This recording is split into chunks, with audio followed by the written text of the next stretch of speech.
My name is Samantha Richards, and at 34, I never imagined my 5-year anniversary would end with me dropping a bombshell on my husband Jackson. We were supposed to be celebrating our love story, not dealing with his mother Sylvia's smug face as he announced, "Double celebration today. Mom's moving in with US." The room went silent as Sylvia turned to me with that familiar condescending smile. "You'll adjust." "I always do," she smirked, looking straight at me. But her grin disappeared when I smiled back, pulled out a document from my purse, and said, "Before I share what happened next, let me know where you're watching from in the comments. Don't forget to hit that like button and subscribe to hear more stories about standing up for yourself. Trust me, you'll want to hear how this ends." I've always been the type of woman who plans ahead. It's probably why I excelled as an architectural designer, creating spaces where every detail matters. That attention to detail extended to my personal life too. I had a 5-year plan, a 10-year plan, and dreams that stretched far beyond that. Meeting Jackson wasn't in any of those plans, but sometimes life gives you something better than what you imagined. We met at a charity gala 7 years ago. I was there representing my firm, which had donated design services for a community center. Jackson was there supporting his friend's organization. He approached me at the bar with a genuine compliment about a point I'd made during my brief speech, not about my appearance or my dress.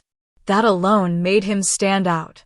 "Most people don't understand how architecture affects our psychological well-being," he said, extending his hand. Jackson Thomas. "I found your perspective fascinating." Our conversation flowed effortlessly from the impact of public spaces on community development to our favorite coffee shops in the city. By the end of the night, we'd exchanged numbers and made plans for dinner the following week. Our relationship progressed naturally. Jackson was thoughtful, communicative, and seemed to value my independence as much as his own. He was a high school history teacher who coached basketball after school, passionate about shaping young minds. I loved how he would get animated discussing historical events or his students' breakthroughs. We both worked hard, but made time for each other. Within a year, we were discussing marriage. That's when I first met Sylvia Thomas. Initially, she seemed pleasant, a retired nurse with an active social life and volunteer schedule. She welcomed me with a warm hug and homemade dinner at her place, asking thoughtful questions about my work and background. But there was something beneath the surface, a subtle possessiveness over Jackson that I noticed, but dismissed. "Jackson has always been my special boy," she said multiple times that night, each time squeezing his arm or straightening his collar like he was still a child. "He takes such good care of me since his father passed." The warning signs appeared gradually after our engagement. Sylvia began dropping by our apartment unannounced, always with some excuse about being in the neighborhood or having baked too many cookies to eat alone. She'd inspect our space with a critical eye, running her finger along shelves checking for dust or rearranging items in our kitchen to be more efficient. "Jackson likes his coffee mugs arranged by size," she'd say, reorganizing our cabinet. "I've always done it this way for him." When I gently mentioned that Jackson had never expressed such preferences to me, she'd smile tightly and say, "Well, dear, there are some things only a mother knows." After we married and bought our house, Sylvia's behavior intensified. She had opinions about our furniture arrangement, our garden choices, and especially my cooking. Nothing was ever quite right. Jackson would give me apologetic glances, but rarely stepped in. "That's just how Mom is," he'd say after she left. "She means well." I tried to establish some boundaries without causing conflict. I suggested we set specific days for family dinners rather than impromptu visits. I asked Jackson to give me advance notice when his mother was coming over. He agreed to these reasonable requests, but often forgot or got guilt by Sylvia into changing plans. "She sounded lonely," he'd explain. What was I supposed to do? Despite these challenges, we built a good life together. We both advanced in our careers, traveled when we could, and talked about starting a family someday. Our 5th anniversary was approaching, and I wanted to make it special. I planned an intimate gathering at our home with close friends and family, catered by Jackson's favorite restaurant. I spent weeks coordinating details, wanting everything to be perfect. What Jackson didn't know was that I had been working on another project simultaneously, one that I hoped would strengthen our marriage, but could also serve as my safety net if needed. The increasing tension with Sylvia and Jackson's reluctance to address it had planted seeds of concern. I loved my husband deeply, but I was beginning to question whether he could ever truly prioritize our marriage over his mother's demands. The day of our anniversary party arrived. The house looked beautiful, with subtle decorations that reflected our journey together, photos from our travels, mementos from significant moments, and flowers in the colors of our wedding. As guests began to arrive, I felt a mixture of excitement and nervous anticipation. This night would mark a turning point in our marriage, one way or another. What I didn't expect was that Jackson had his own surprise planned, one that would change everything. Our anniversary party was in full swing by 7 o'clock. The spring evening was perfect, warm enough for guests to spill onto our back deck, but cool enough for comfort. String lights twinkled overhead, casting a soft glow on the 30 or so friends and family members who had come to celebrate with us. The catering staff moved efficiently through the crowd with trays of appetizers and champagne flutes. The playlist I'd carefully curated provided a pleasant backdrop to the hum of conversation. I was in the kitchen checking on the anniversary cake when I felt Jackson's arms wrap around my waist from behind. He smelled faintly of cologne and the scotch his brother had brought as a gift. "Have I told you how beautiful you look tonight?" he whispered against my ear. I turned in his arms, smoothing the front of his navy button-down. "Only twice, but I don't mind hearing it again. You've outdone yourself with this party, Sam. Everything is perfect." I smiled, feeling a flutter of anticipation about my own surprise. I wanted tonight to be special. "It is," he assured me, taking my hand. "Come on, I think it's time for a toast." We rejoined our guests in the living room where Jackson's brother Kyle had already distributed champagne. Jackson led me to the center of the room and raised his glass. The chatter died down as everyone turned their attention to us. "First, I want to thank everyone for coming tonight to celebrate 5 amazing years with this incredible woman," Jackson began, his free arm around my waist. "Samantha, you've made these the best years of my life. Your strength, your passion, your unwavering support, I'm grateful for it every day." My heart swelled at his words. This was the Jackson I fell in love with, thoughtful, appreciative, loving.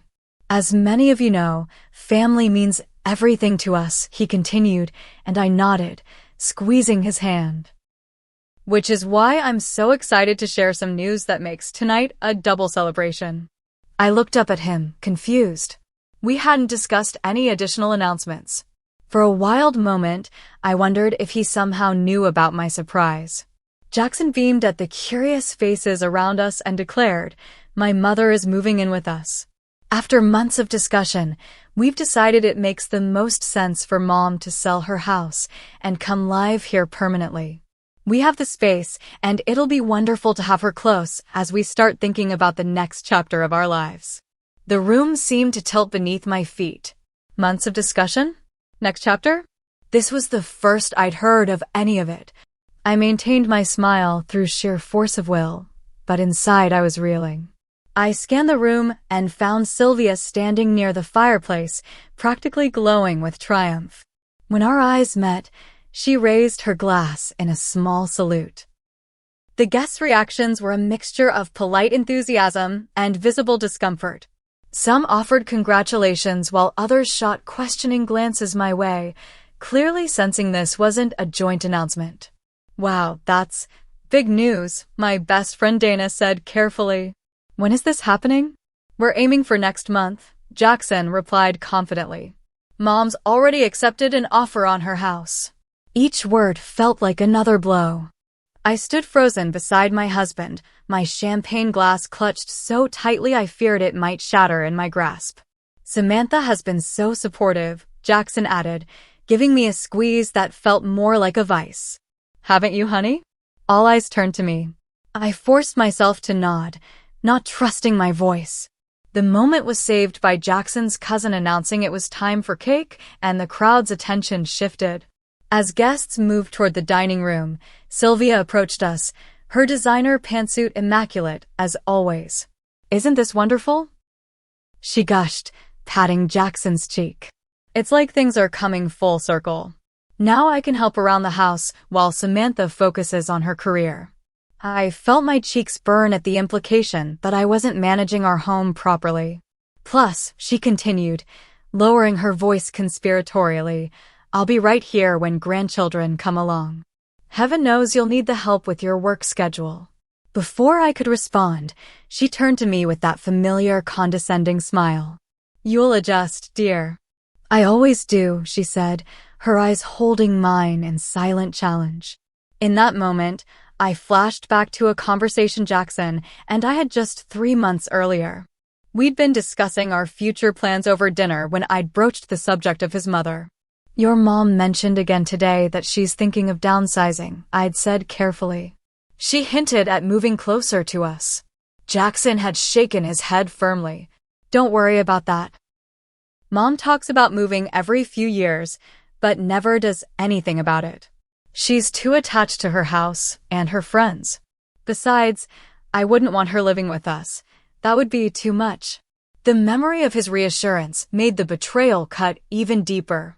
As I stood in our living room watching Sylvia bask in her victory, something shifted inside me. The document in my purse, which I'd planned to present as a symbol of our future together, now represented something entirely different. I watched Sylvia walk away, her hand possessively on Jackson's arm as she steered him toward other guests. My initial shock was crystallizing into resolve. I wouldn't cause a scene at our anniversary party, but I wouldn't sit quietly and accept this ambush either. The time for accommodation was over. I reached for my purse, feeling the weight of the folder inside. My surprise had just taken on new significance, and I intended to use it. The tension at our anniversary party wasn't born in a vacuum.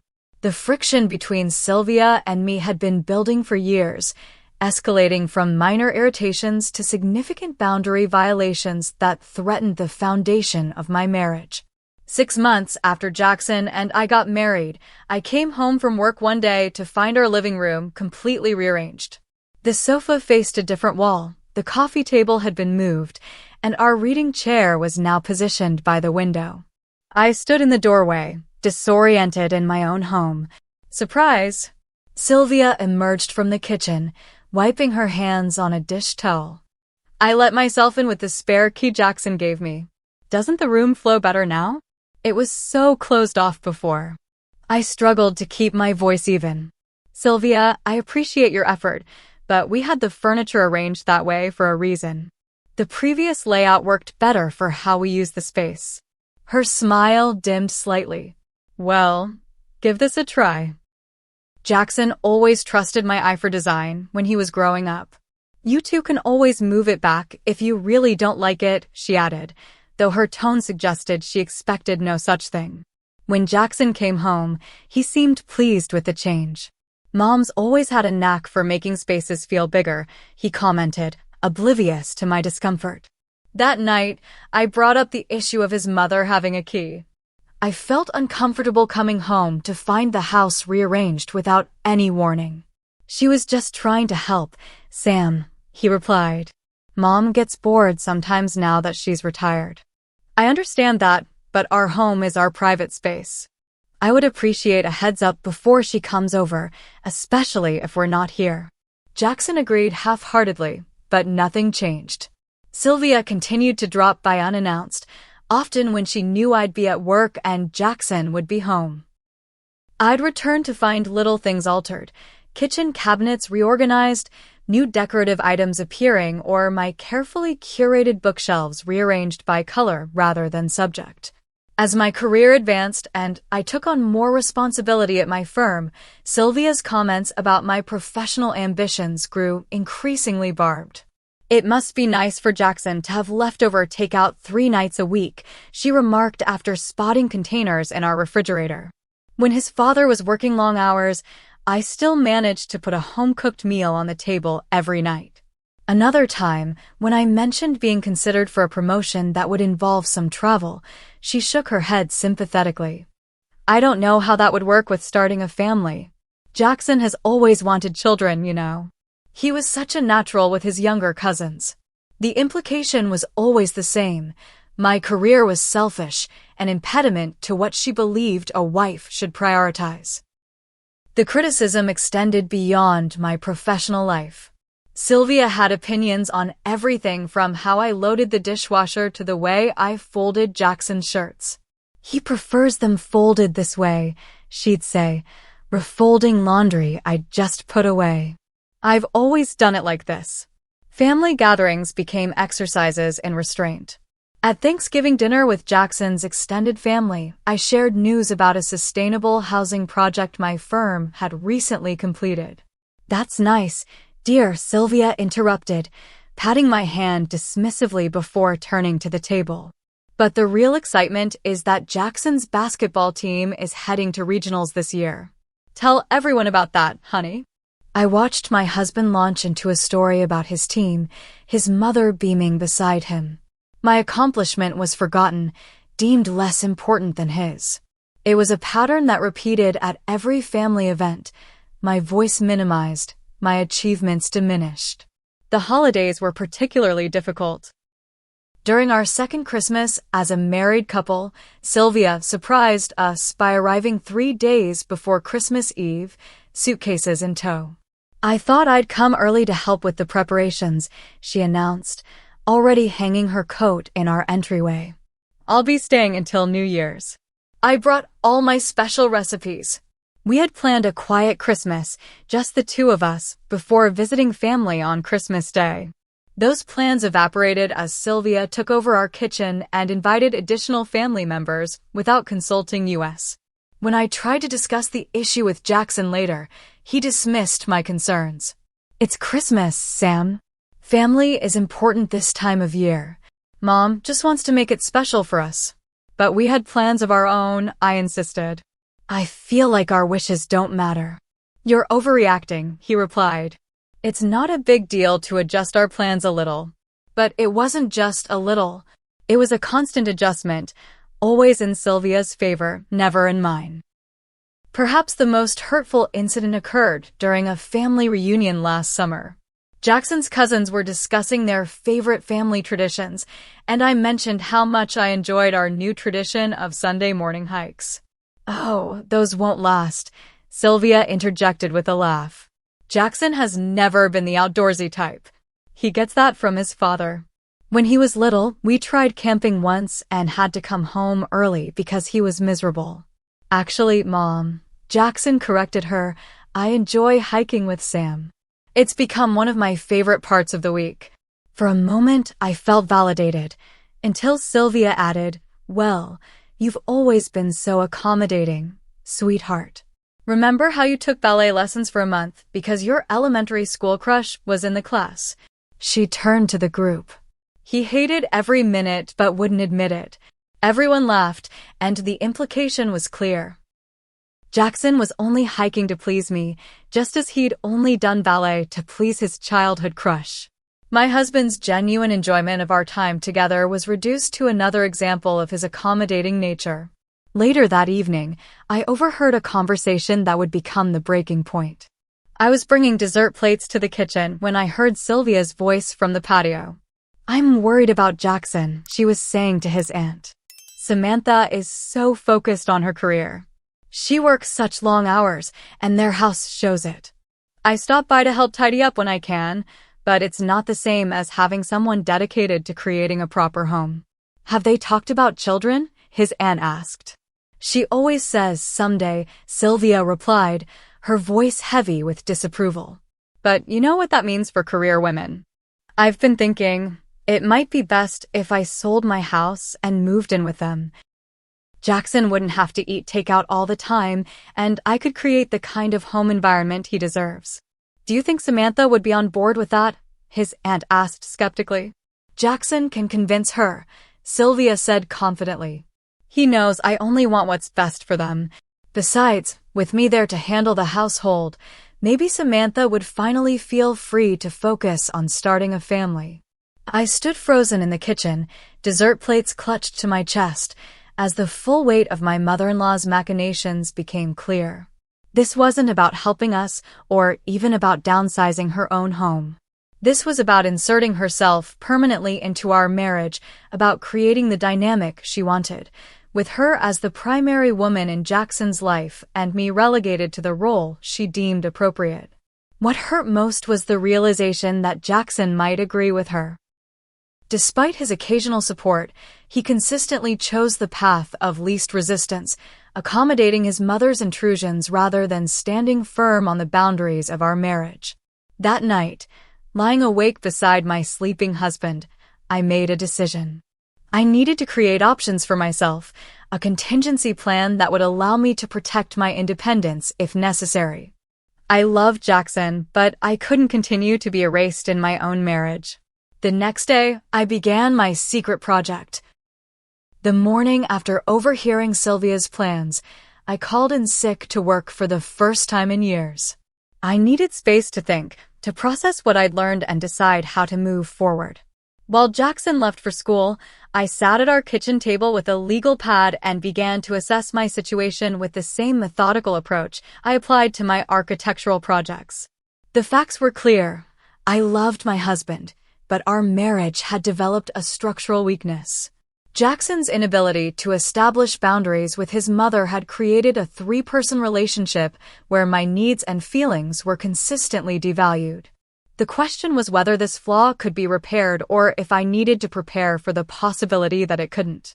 I decided to pursue both paths simultaneously, work to strengthen my marriage while creating a safety net for myself if those efforts failed. The next day, I scheduled an appointment with a marriage counselor, intending to ask Jackson to join me. But before I could even broach the subject, he announced that his mother had scheduled a family dinner for that exact time to discuss some exciting news. I attended the dinner, only to discover that Sylvia wanted to show us listings for houses near ours that she was considering. Jackson seemed enthusiastic, while I felt increasingly invisible. That weekend, while Jackson was at a basketball tournament with his team, I began researching properties. I wasn't looking for anything extravagant, just a small place that could be mine alone if needed. After viewing several options, I found it, a modest cottage about 20 minutes from downtown, nestled on a quarter-acre lot with mature oak trees. The house itself needed work, but the bones were good, and I could immediately envision its potential. Using money I'd saved from my year-end bonuses, funds I'd originally intended for a future family vacation home, I made an offer. It was accepted the following week. I told no one, not even Dana, my closest friend. This wasn't about creating drama or threatening my marriage. It was about reclaiming my sense of agency. Over the next several months, I developed a careful routine. I told Jackson I was working late on a major project, which wasn't entirely untrue. I simply omitted that the project was personal rather than professional. 3 evenings a week, I would drive to the cottage and work alongside the contractors I'd hired, designing and implementing renovations that transformed the space. The process was therapeutic. Each decision I made, from the open floor plan to the garden layout, was entirely mine. No one questioned my choices or suggested alternatives that would better suit someone else's preferences. As the cottage took shape, so did my confidence. I consulted with both a marriage counselor and a lawyer during this time, not because I was planning to leave Jackson, but because I needed to understand my options. The counselor suggested strategies for discussing boundaries with my husband, while the lawyer advised me on protecting my assets. Many women find themselves trapped in unhealthy situations because they didn't create an exit strategy, the lawyer told me. What you're doing isn't about giving up on your marriage. It's about ensuring you never have to choose between your self-respect and your security. Those words resonated deeply. I didn't want to leave Jackson. I wanted our marriage to thrive. But for that to happen, something fundamental needed to change in our dynamic. As our anniversary approached, I formalized the ownership of the cottage, placing it in my name only. My original plan had been to present it to Jackson as a surprise, a weekend retreat where we could reconnect away from daily pressures and rebuild our relationship on stronger foundations. I would suggest that we use the space for regular marriage maintenance, time dedicated to nurturing our connection and addressing issues before they became problems. I even prepared a letter explaining my hopes for our future, acknowledging the challenges we'd faced, and expressing my commitment to working through them together. The cottage would be a symbol of new beginnings, of prioritizing our marriage above external influences. But as I put the final touches on both the cottage and my presentation, doubt crept in. Jackson had shown little interest in addressing the underlying issues in our marriage. When I'd made tentative attempts to discuss his mother's increasing presence in our lives, he'd brushed off my concerns or accused me of being oversensitive. Would a grand gesture really change such entrenched patterns? Still, I held on to hope. Our 5th anniversary seemed like the perfect opportunity for a reset, a moment to remember why we'd chosen each other and recommit to that choice. I carefully placed the cottage deed and keys in a decorative folder, along with the letter and photos of the renovated space. It would be my anniversary gift to Jackson, and potentially to our marriage. The night before our anniversary party, I drove to the cottage one last time. I walked through the rooms, appreciating how the space reflected my vision. The open kitchen with its butcher block countertops, the reading nook with built-in bookshelves, the small office where I could work when needed. Every element represented a piece of myself. In the master bedroom, I stood before the full-length mirror and made a promise to my reflection.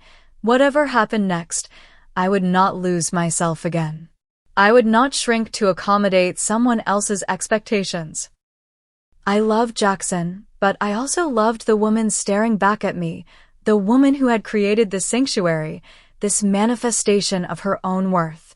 As I locked up the cottage, I felt a curious sense of peace. I didn't know whether the folder in my bag would represent a new chapter in my marriage or the beginning of a different story altogether. But for the first time in months, the uncertainty didn't terrify me. I had created options for myself. Whatever came next, I would face it standing on solid ground of my own making. I drove home to finish the preparations for our anniversary party, the cottage keys and deed securely tucked away in my purse. The next day would bring clarity one way or another. I was as ready as I could be. What I couldn't have prepared for was Jackson's announcement, the public declaration of a decision made without my input, the smug triumph on Sylvia's face as she watched my reaction. In an instant, my carefully constructed plans shifted. The folder in my purse no longer represented a potential weekend retreat for reconnection. It had become my declaration of independence. "You'll adjust, dear." "I always do." Sylvia's words hung in the air between us, dripping with condescension. The party continued around us, guests pretending not to notice the tension as they moved toward the dining room for cake. Jackson had already been pulled into a conversation with his uncle, leaving me standing alone with his mother. I took a slow, deliberate breath, feeling the weight of my purse against my side. The folder inside suddenly seemed to burn through the leather, demanding to be revealed. This wasn't how I'd planned to present my surprise, but plans had clearly changed. "Actually, Sylvia," I said, my voice steady despite the adrenaline coursing through me, "I think we need to finish this conversation with Jackson present." Without waiting for her response, I moved across the room to where my husband stood. I gently touched his arm, interrupting his conversation. "Jackson, we need to talk."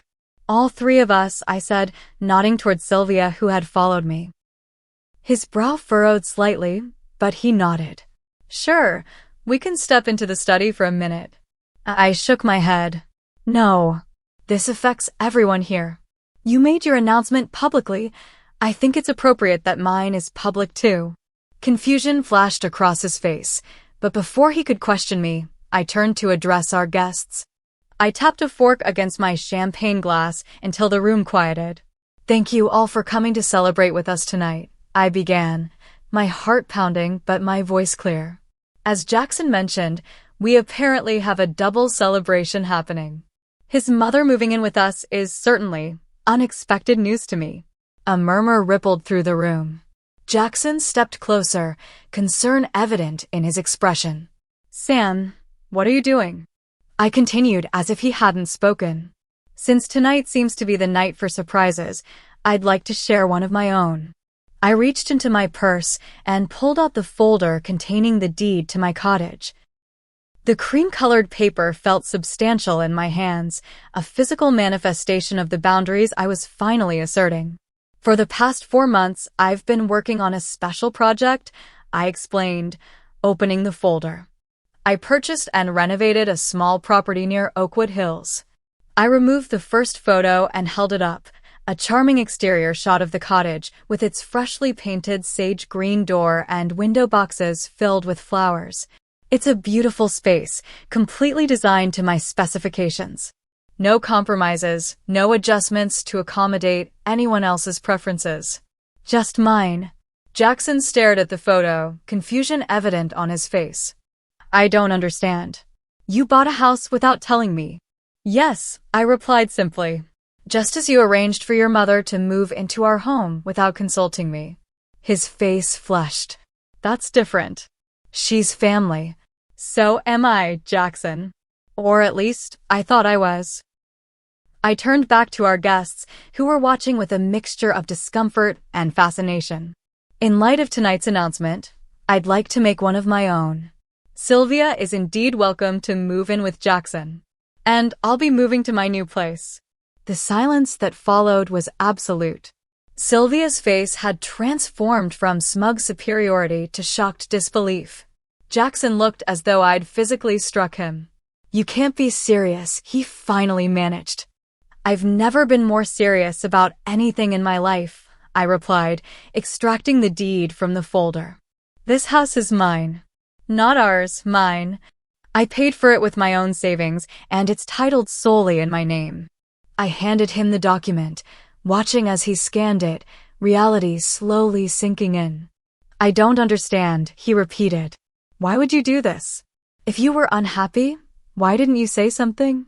The question was so absurd that a small, incredulous laugh escaped me. I have been saying something, Jackson. For years. You just haven't been listening. Our guests began to drift toward the front door, murmuring awkward goodbyes. Within minutes, only close family remained. Jackson's brother Kyle and his wife, Jackson's sister Megan, and of course, Sylvia, who had recovered enough from her shock to find her voice. This is ridiculous, she declared, reaching for the deed in Jackson's hands. You can't possibly expect us to take this seriously. You're having a tantrum because you didn't get your way. I intercepted her hand before she could grab the document. That's exactly the problem, Sylvia. You've never taken me seriously. Neither of you have. I looked pointedly at Jackson. Every boundary I've tried to establish has been dismissed as an overreaction or an inconvenience. Kyle cleared his throat uncomfortably. Maybe we should give you two some privacy to discuss this. No need, I said calmly. The party's over anyway. Thank you all for coming. It was a clear dismissal.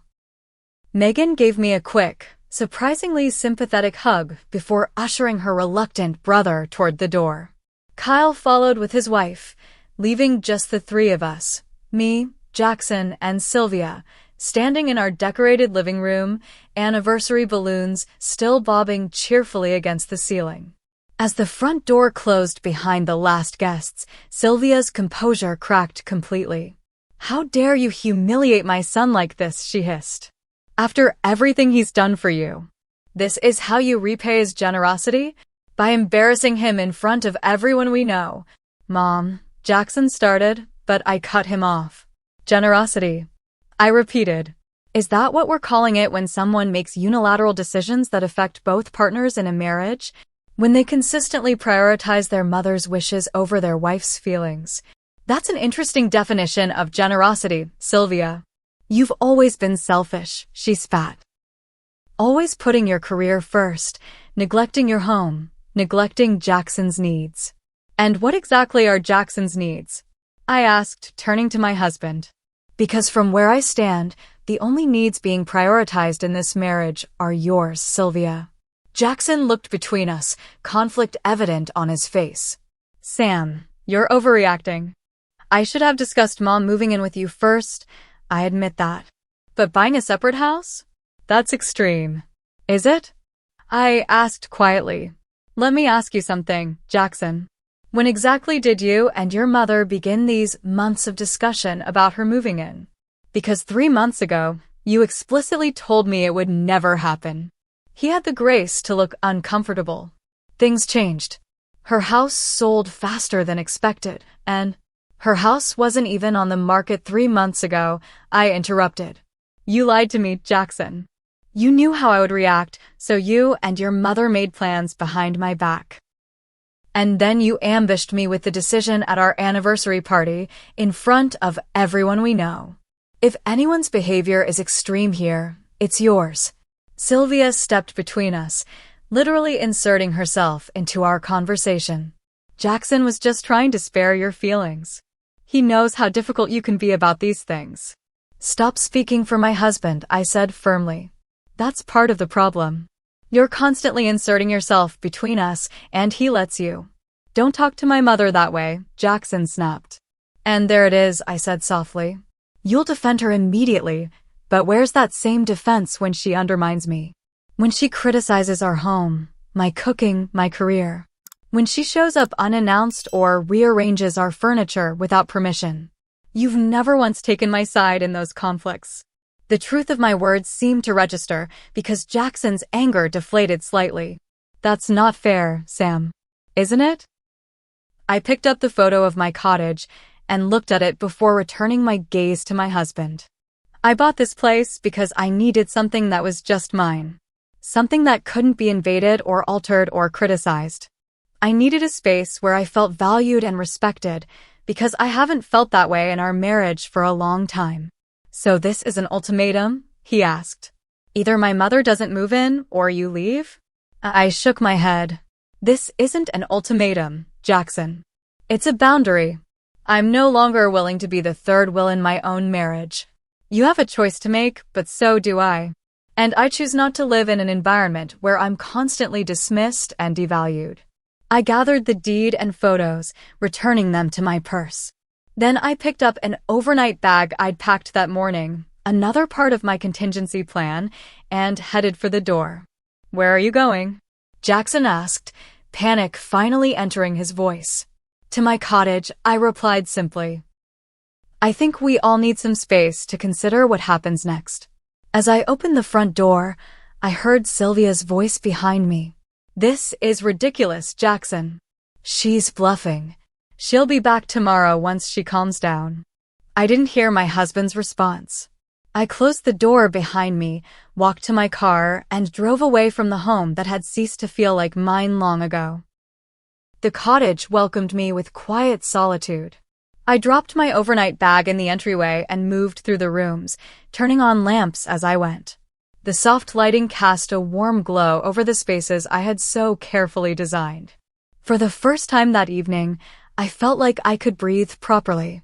I kicked off my heels and curled up on the window seat in the living room, gazing out at the moonlit garden. My phone had been buzzing almost continuously since I left. Messages from Jackson, from Dana, from other friends who had witnessed the evening's drama. I wasn't ready to respond to any of them. Instead, I sat in the silence, allowing myself to feel the full weight of what had just happened. There was sadness, certainly, grief for the marriage I had thought we had and for the future we had planned together. But beneath the sadness was something unexpected, relief. After years of compromise that felt increasingly one-sided, I had finally stood up for myself. Around midnight, headlights swept across the front window as a car pulled into the driveway. I wasn't surprised when I heard Jackson's key in the lock. I had given him a copy in my original plan to present the cottage as our shared retreat. He stood in the doorway, taking in the space with wide eyes before his gaze settled on me. How did you find me? I asked, though I already knew the answer. The address was on the deed, he replied. He hesitated before stepping fully inside. Sam, this place it's beautiful. Thank you, I said simply. You did all this yourself? The renovations. I nodded. I worked with contractors, but the design is all mine. He moved slowly through the open-concept living area, taking in the details, the built-in bookshelves, the exposed beams, the kitchen with its farmhouse sink and butcher block counters. This must have taken months, he said finally. For months, I confirmed. 3 evenings a week, plus weekends when you were coaching. Understanding dawned on his face. The late nights at work. The weekend meetings. You were here. Yes. He sank onto the sofa across from my window seat, looking suddenly exhausted. Why didn't you tell me? Would you have listened? I asked gently. Or would you have dismissed it as an overreaction, just like you've dismissed every other concern I've raised about our marriage? Our marriage was fine, he protested, but there was uncertainty in his voice. Was it? Really? Because from where I stand, our marriage has been slowly eroding for years. Every time your mother crossed a boundary and you defended her instead of us, another piece crumbled away. You're exaggerating. Mom can be difficult sometimes, but she rearranged our furniture when we weren't home, Jackson. She criticized my cooking, my housekeeping, my career choices. She showed up unannounced and expected to be accommodated no matter what plans we had. And you never, not once, stood up to her. She's my mother, he said, as if that explained everything. And I'm your wife, I countered. Or at least, I thought I was your partner. But partners make decisions together. They don't ambush each other with life-changing announcements at parties. He had the grace to look ashamed. I should have talked to you about Mom moving in. That was wrong, and I'm sorry. But you're not sorry about the decision itself, I noted. Just the way you announced it. He sighed, running a hand through his hair. I don't know what you want me to say, Sam. She's my mother. She needs a place to live. She has a place to live. She chose to sell it without consulting us, without consulting me, because she wanted to insert herself permanently into our marriage. And you enabled that choice. That's not fair. She's getting older. The house was too much for her to maintain. There are other options between too much house and moving in with us, I pointed out. Downsizing to a condo. A retirement community. An apartment near us, but not with us. Options we could have discussed together if either of you had bothered to include me in the conversation. Silence fell between us as Jackson absorbed my words. Outside, an owl hooted softly. Where's your mother now? I asked finally. At our house. She insisted on staying to help clean up after the party. I nodded, unsurprised. And what did she say when you left to come here? His expression told me everything I needed to know. She thinks I'm being ridiculous, I guessed. Throwing a tantrum. She probably told you not to chase after me, that I'd come crawling back once I calmed down. Something like that, he admitted. And yet here you are. He leaned forward, elbows on his knees. Because despite what you seem to think, I do care about our marriage. I love you, Sam. I know you do, I said softly. But love isn't enough if there's no respect. And you haven't respected me as your partner for a long time. That's not true, he protested. Isn't it? You made a major life decision without consulting me. You lied to me about your intentions. You allowed your mother to criticize and undermine me repeatedly without ever standing up for me.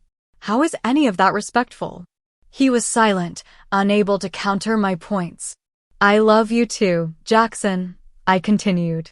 But I can't continue in a marriage where I'm constantly the one expected to bend, to adjust, to accommodate. I need a partner who puts our relationship first.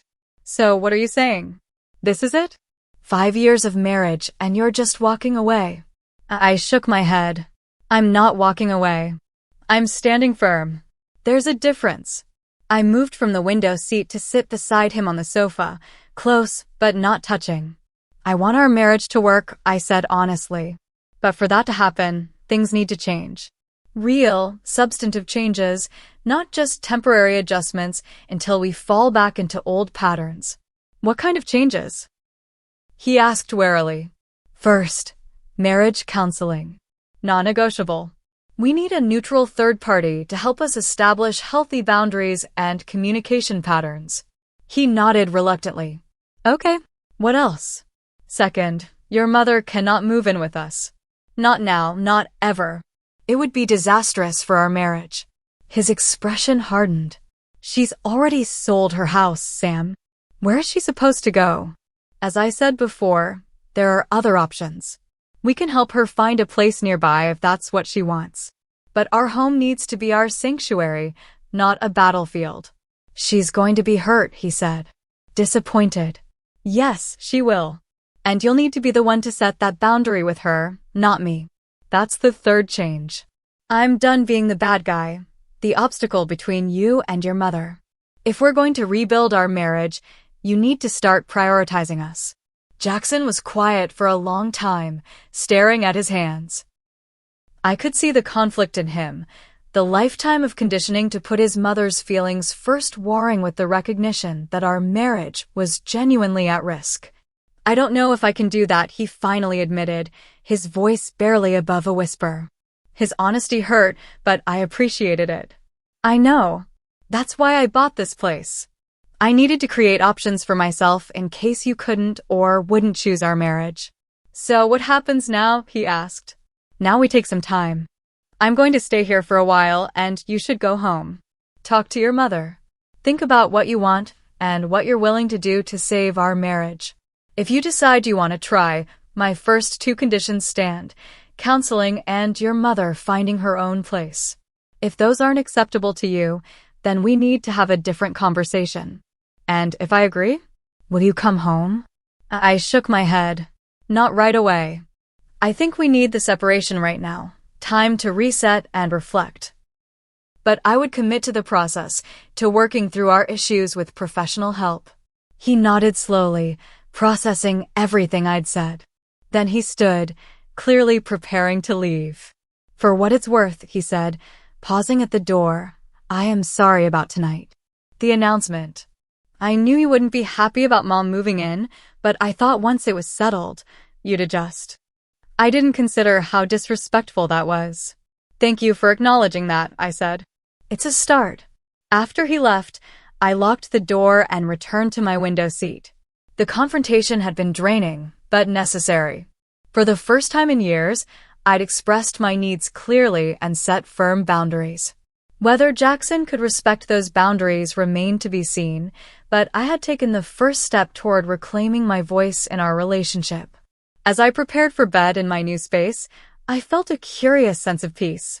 Whatever happened next, I knew I would be okay. I had created this sanctuary for myself, this tangible proof that I could stand on my own if needed. It wasn't the outcome I had hoped for when I purchased the cottage, but it had become something equally valuable, a foundation for my own strength and independence. I fell asleep that night not knowing whether my marriage would survive, but certain that I would, either way. 3 months passed like a slow turning page. I settled into life at the cottage, finding comfort in the quiet routine I established. Mornings began with coffee on the back porch, watching the sun filter through the oak trees. Evenings ended with books in the window seat or plans spread across my small home office desk. The solitude, once unimaginable, became a kind of healing. I threw myself into work during those months, earning praise for a sustainable housing project that incorporated many of the design elements I'd tested in my own cottage.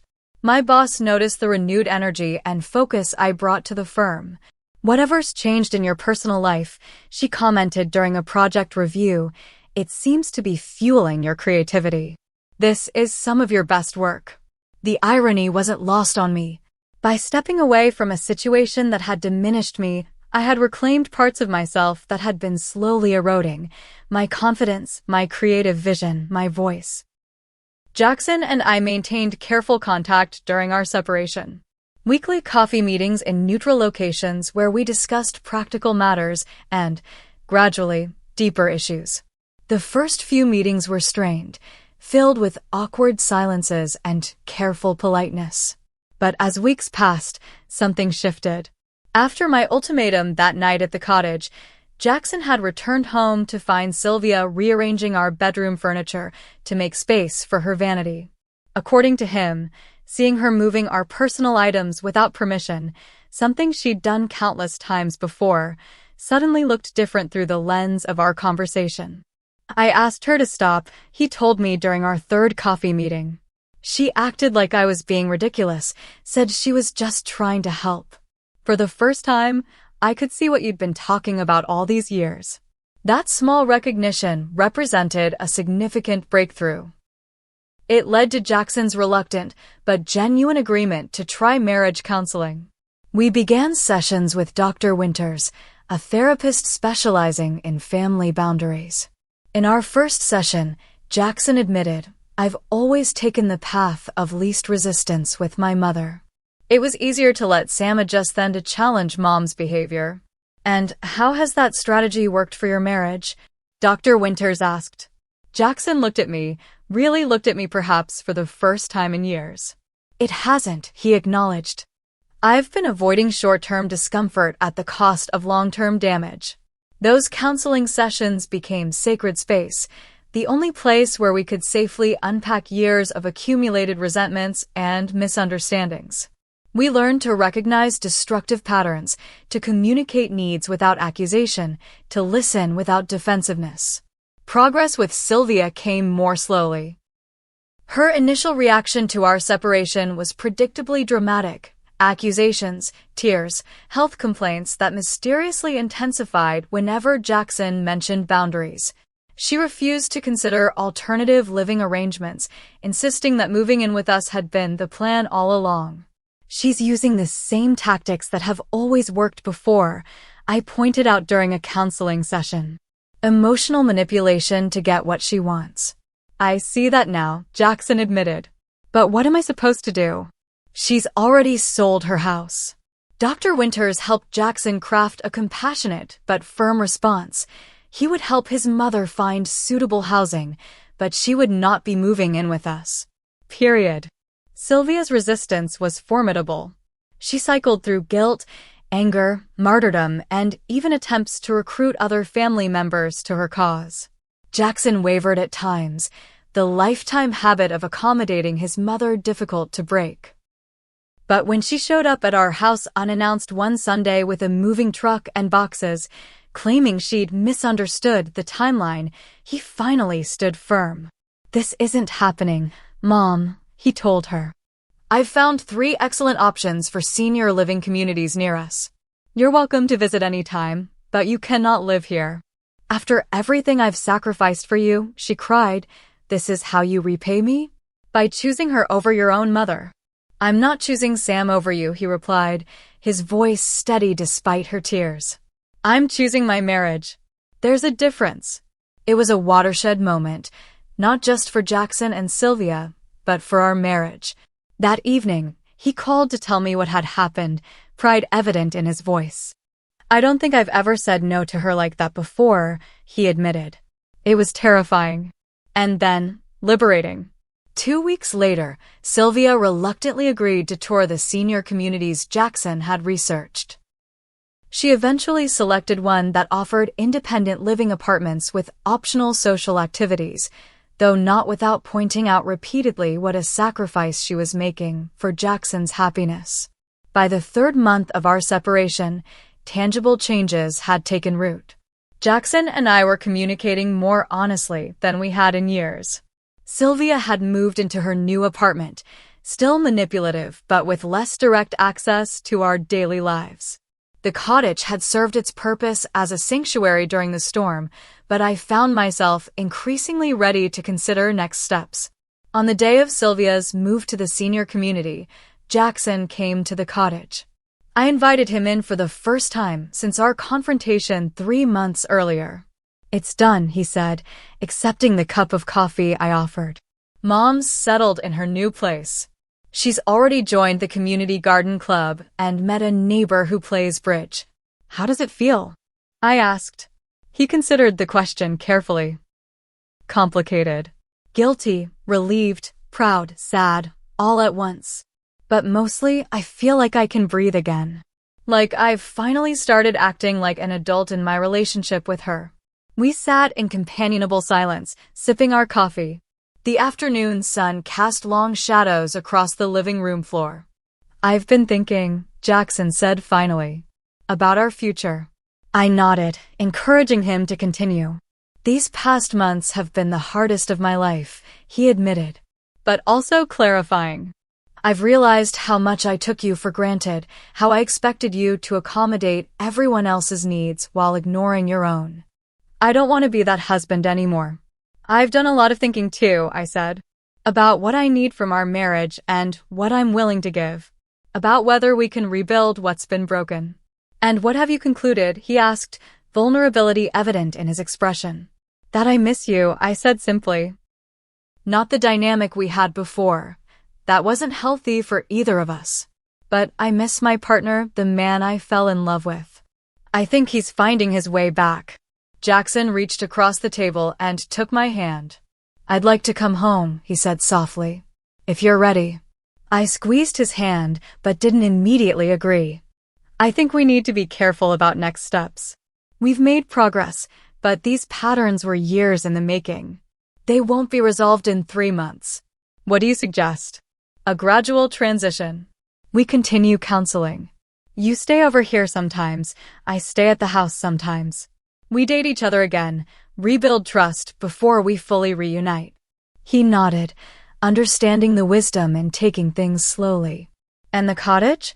I looked around at the space I'd created, the sanctuary that had sheltered me during one of the most difficult periods of my life. "I'm keeping it," I said firmly. "Not as an escape hatch, but as a reminder of my independence.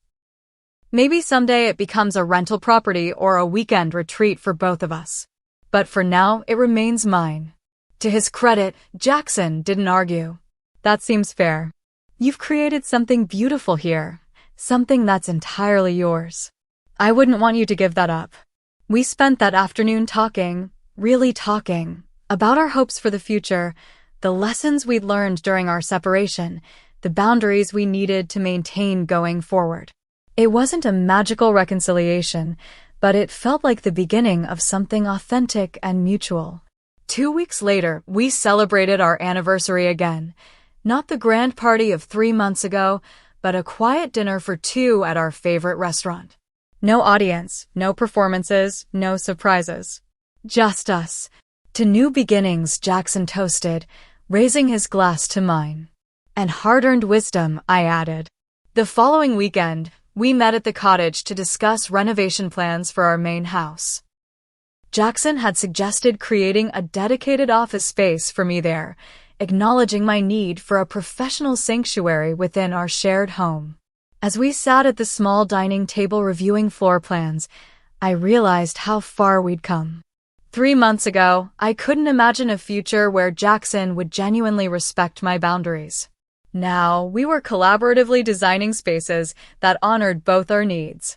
"What do you think about converting the guest room?" he asked, sketching a potential layout. "It has the best natural light, and we rarely have overnight guests anyway." "What about your mother?" I asked, the question a test of sorts.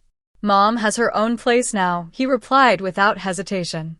"If she visits, she can stay in a hotel like any other out-of-town guest. Our home is for us." I smiled, hearing the clarity in his voice. We still had work to do, boundaries to reinforce, patterns to rewire. But in that moment, I felt something I hadn't experienced in years. Hope, not the desperate hope that things might someday change, but the grounded hope that comes from witnessing change already in progress. Our marriage had been broken, then deliberately, painstakingly rebuilt on a stronger foundation. The cracks would always be visible if you looked closely enough, reminders of what we'd almost lost, but the structure itself was sounder than before. As we continued discussing renovation plans, I reflected on the journey that had brought us here. Standing up for myself had been terrifying, but necessary.